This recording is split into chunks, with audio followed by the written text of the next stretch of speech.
Marley was dead. To begin with. There is no doubt whatever about that.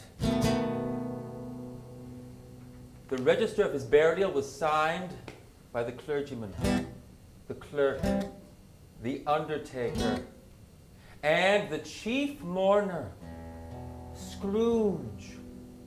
Old Marley was as dead as a doornail.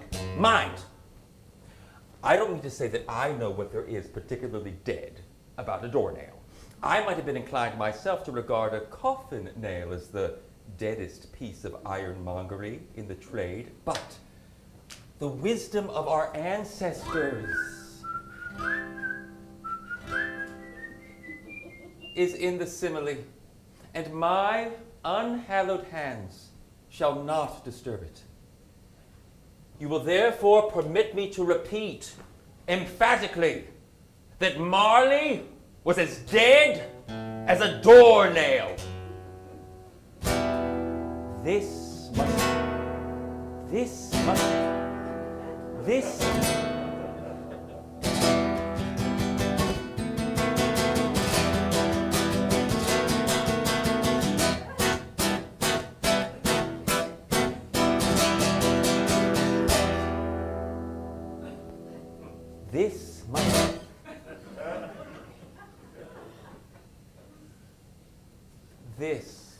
must be distinctly understood, or nothing wonderful can come of the story.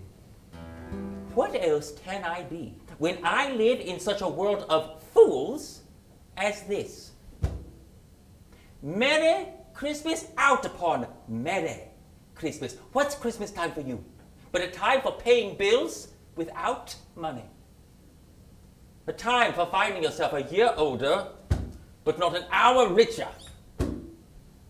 If I could work in the comprehensive ocean of my business. Don't be hard upon me.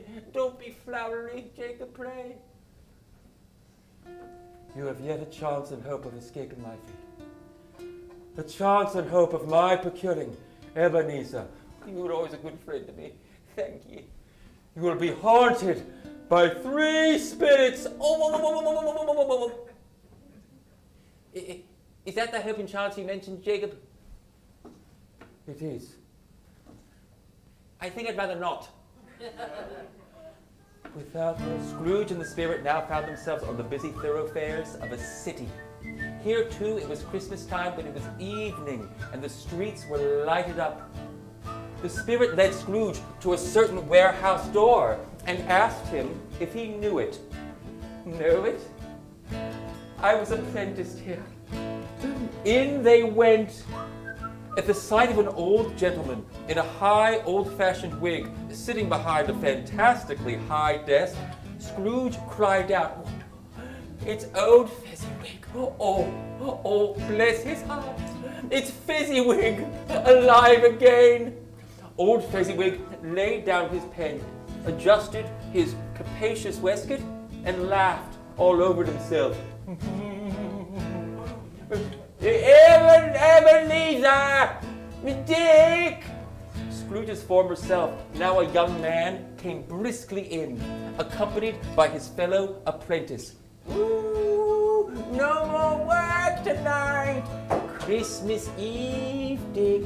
Christmas, Ebenezer. Clear away, my lads. Let's have lots of room here. There was nothing they couldn't have cleared away, with old Fezziwig looking on. The floor was swept, the lamps were trimmed, and fuel was heaped upon the fire. The warehouse was as bright and dry and snug a ballroom as you would desire to see upon a winter's night.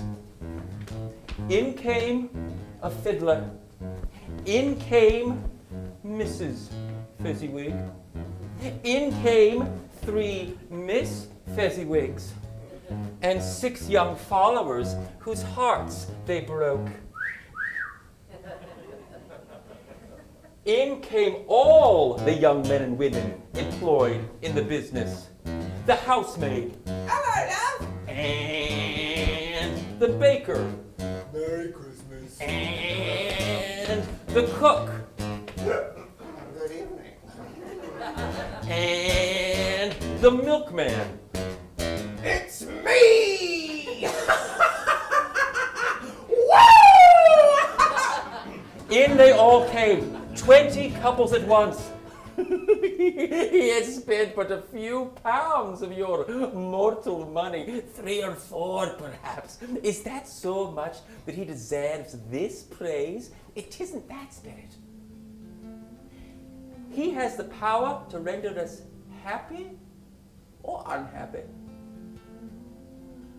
to make our service light or burdensome. His power lies in words and looks. Why, the happiness he gives is quite as great as if it cost a fortune. Am I? Tell me, if this had never been between us, would you seek me out, a dowryless girl, and try to win me now?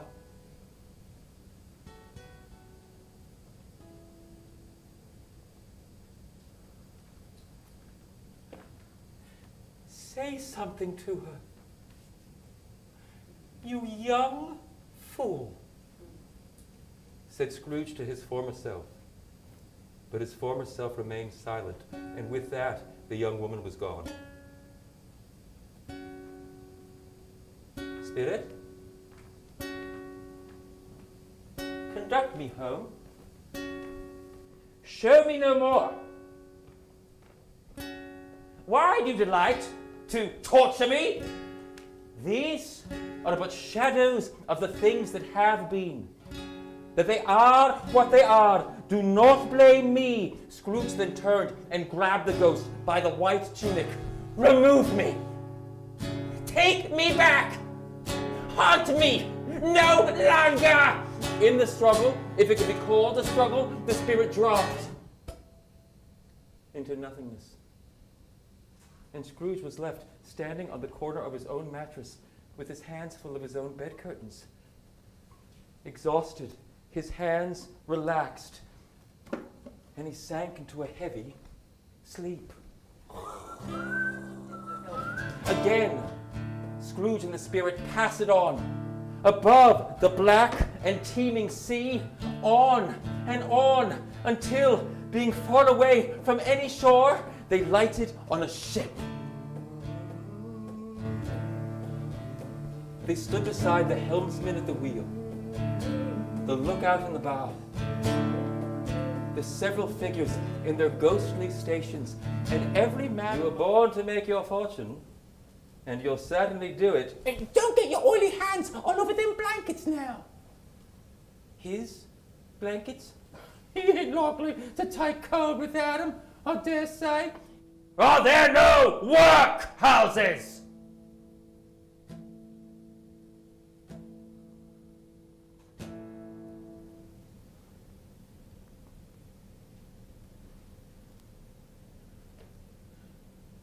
Who is the man whom we saw lying dead?